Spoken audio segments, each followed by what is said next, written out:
Hi everyone, welcome back to my channel. If you are new here, welcome.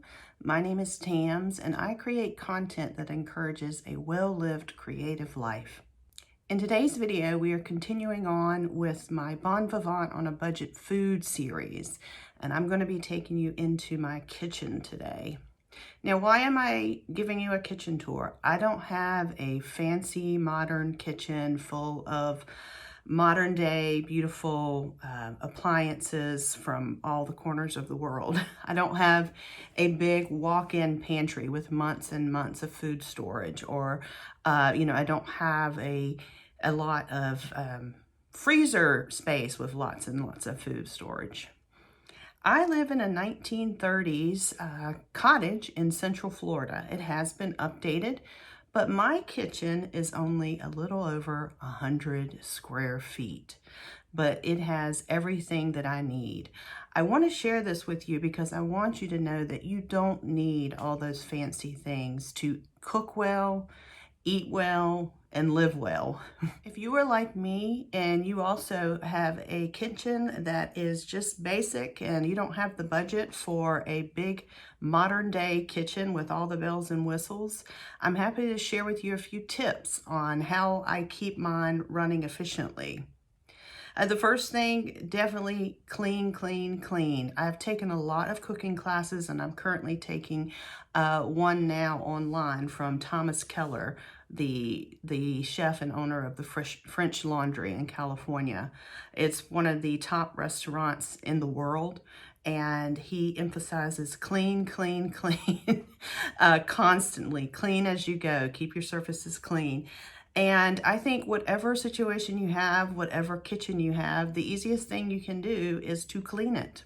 The next thing that I believe that you can do is organize it and have stations. So I have little stations throughout my kitchen, and I'm also thinking about efficiency when I decide what goes where. So for instance, right above the dishwasher is where I keep my everyday plates and china, because those are the things that I'm mostly going in and out and putting into the dishwasher, and it's the least amount of movement. Everything that's stored kind of around the dishwasher is what I'm washing the most. And so you have the least amount of movement as you're putting things away and unloading the dishwasher. It makes life a lot easier. I also have a coffee and drinking station that's over by the fridge, in between the fridge and the sink, which allows me to fill up the coffee pot with water, get ice for sodas. The glasses and everything are located right above that drinking station. And then around my stove, that's where I have my little mini baking station. And that's where I keep, the pots and pans for cooking and baking. And that's where I keep a lot of my baking supplies. So let's start with, where do I keep the food that we've been talking about? And I've been talking about pantry staples. Well, let me show you my wall of cabinetry, and let's do a little deep dive into what's behind some of those closed doors. All right, here is the inside of my main food storage cabinet section. And I'm going to start at the top. There's a basket up there with onions, shallots, garlic, and potatoes. The next shelf is where I keep my backup condiments, which is running really low right now. I normally have mayonnaise and Dijon mustard in addition to ketchup and barbecue sauce. Here's where I keep a lot of canned goods and some chicken stock. I'm starting to buy a few things for Thanksgiving. There's some mixes there.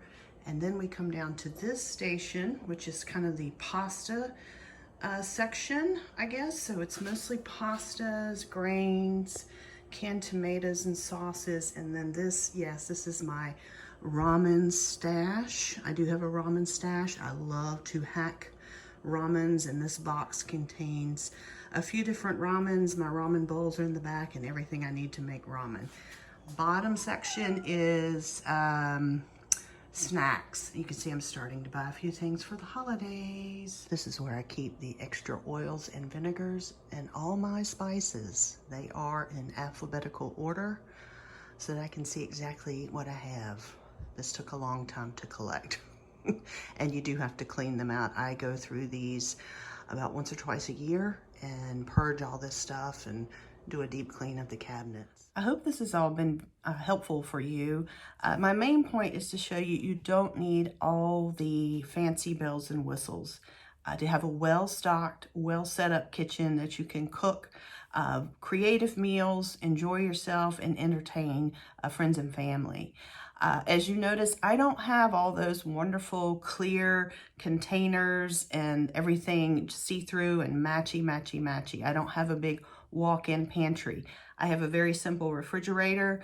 I don't have a big deep freeze. I don't keep months and months of food on hand. I keep maybe weeks. So if something were to happen, I know that I could feed myself and probably, a couple of neighbors too.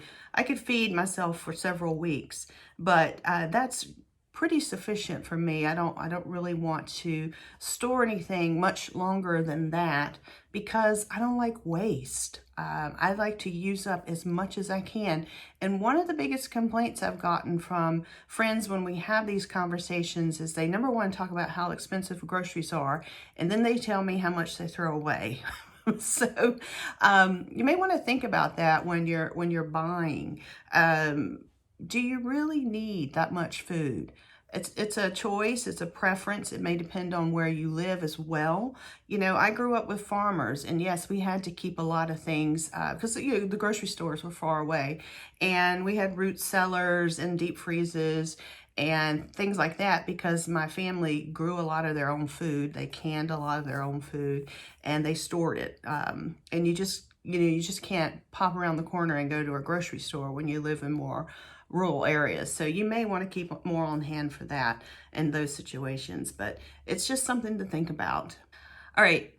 In the next video, I'm going to do like a Q&A because I've been getting several questions and people asking me to elaborate on some things. So I encourage you to either put the questions down in the comment section and let me know what you're interested in, because it will be the last video of the food series. Some of the things I'm going to address, people have asked if I keep a lot of vegetables and fruit. Do I eat them? Do I like them? They didn't see a lot of those in the hauls. I'm going to share with you what I like to buy at specialty and gourmet grocery stores. I'm going to share with you some of my philosophy on food, and also go into a little bit of drink, wine and beverages and things like that I do not include in my grocery shopping haul. Thanks for watching, and I'll see you next time.